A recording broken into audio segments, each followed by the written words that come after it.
Friends, এই আমি আর এই আমার দিদি, তো আমরা দুজনে আজকে একটা কাজের উদ্দেশ্যে বেরিয়েছি। আর আমার দিদি হলো রামগুরুদের ছানা, হাসতে ওর মানা। আর এটা হলো আমার বাড়ির সামনে মন্দির। আর দেখছো রাস্তাঘাটের কি অবস্থা, জল দাঁড়িয়ে, আর এখানে তো ময়লার ডেপো। তো চলো তাড়াতাড়ি করে যাই।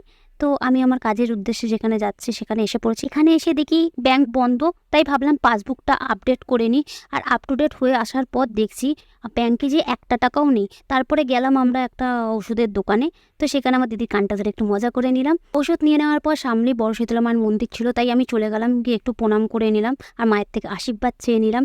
তো তারপরে আমরা গেলাম একটা আইসক্রিমের দোকান, যেটা আমি খুব খেতে ভালোবাসি। তো ওখানে গিয়ে লোকটাকে খুব জ্বালাতন করলাম কিছুক্ষণ, এই আইসক্রিম ওই আইসক্রিম করে। তারপরে আলটিমেটলি আইসক্রিম নিয়ে দিদির সাথে মজা শুরু করে দিলাম, আইসক্রিম দেবো না করে। তারপরে আমাদের কেড়ে নিয়ে নিই। তখন আমরা আইসক্রিম খাচ্ছি। তোমরা যাও তাড়াতাড়ি করে কমেন্টে জানাও যে ব্লগটা কেমন লাগলো। আর এবার আমরা অটোতে উঠে পড়েছি, বাড়িতে চলে যাব। আর হ্যাঁ, এরকম আরও ব্লগ দেখতে লাইক সাবস্ক্রাইব করতে ভুলো না। টাটা।